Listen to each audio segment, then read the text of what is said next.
Welcome back, America. We've talked on the show a lot about the extraordinary rollback of the Green New Deal agenda. Lee Zeldin, President Trump leading that. About 200 regulatory actions rolled back, including the holy Bible of liberals, climate change, thinking the findings that allowed all this regime to come in without Congress approving it. Well, since that happened, a big news has happened, and that is that we're back on record oil and gas production. To help us make sense of how this happened so quickly is the publisher of the Climate Depot. He's a former senior staffer at the U.S. Senate Environment and Public Works Committee. He's been tracking this stuff for decades. Our good friend, Mark Morano. Mark, good to have you back. Thank you, John. Happy to be here. All right. Big news. We back as the world's #1 leader, all-time record production of oil and gas. There's a direct line between that and what Lee Zeldin's been doing, right? And Chris Wright, and of course, Donald Trump with his executive orders. This has been the most amazing administration. I don't want to knock Trump 1.0, but I just have to say Trump 2.0 has blown Trump 1.0 out of the water when it comes to climate, energy, and environment regulations for two key reasons. And not only are we seeing the record oil and gas in just in 6 months, under 7 months, we brought it to the highest levels ever recorded.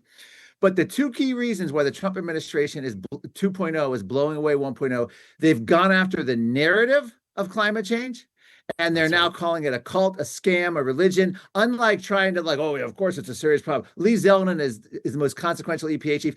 And the second reason that this is so significant is they're going after permanence. Unlike Trump 1.0, oh, we're not going to go after the CO2 endangerment finding, or we're not going to go after the underlying UN climate treaty process. We'll just pull out of Paris. Well, guess what? Day one with Biden, we were back in. Trump 2.0 is making this permanent. They got rid of the EV mandate with an act of Congress. So now you're not going to have California regulating, for the rest of the country, or the 40% of the states that go along with California. So these are changes that they just can't reverse the next time around. And that is what has been phenomenal to see. And again, the most consequential EPA chief in history is Lee Zeldin. And Donald Trump, when it comes to climate, energy, environment, I've been following this since 1992, the Rio Earths Treaty. Yeah. Started working for Rush Limbaugh back then in 1992 for his TV show covering the environmental left. Never have we seen a dismantling and a takedown of the entire agenda, and not just domestically, but globally. Also, some of the big promises that the far left made to us just aren't true. Wind doesn't work like we thought it would. Solar doesn't work like it. We had to spend trillions to find that. But another one, the world wasn't ready to give up plastic, despite our insistence. It is the UN Plastics Treaty basically gone up as a vapor. What did we learn from that lesson? Well, we learned that the plastics issue was completely overblown, as you would expect from anything affiliated with the United Nations. There's a few Asian countries that are causing this problem of plastic disposal. The Western nations know how to handle plastic. And the idea, I just came to the grocery store here in Virginia, and I had to pay 5 cents a bag, which is still based on this logic as we're being penalized because we're using plastic. They did the reusable bags they sell are way bigger carbon footprints because people don't reuse them. They end up buying these bags. They're filthy. They're cesspools of bacteria. So we now know that most of the world did not want to get involved in this UN treaty. It went completely down in the sea. Even the former head of Greenpeace, Dr. Patrick Moore, has said the sea of plastic in the ocean is a fiction.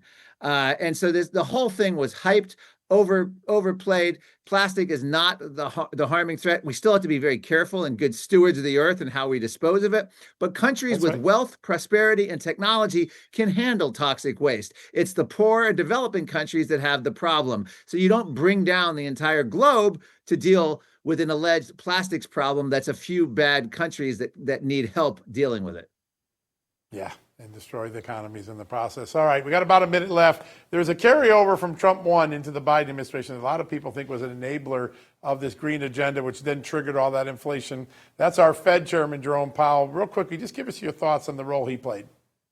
Well, Jerome Powell knows better. He pandered to the Biden administration back in 2021 and 22 in order to keep his job.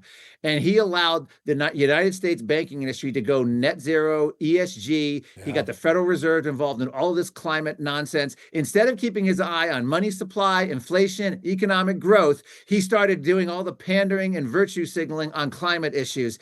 And if there's no other reason as a great reason for Donald Trump to remove him, just for the ultimate sin of buying into that agenda. He did it for the oldest reason in Washington, to keep his power. If he didn't pay, because he was actually, a lot of Biden officials wanted him out, and he said, no, I can play the climate game too. And he committed the U.S., and it mostly had kept his eye off the ball. And this is why we had helped with some of the bad inflation. Mark, we're going to leave it there just because we're out of time. We're going to get you back on real soon. We love everything you do, folks. Sorry for the technical difficulties. We'll be back tomorrow night. Until then, Grant Stinchfeld's got you for the next hour.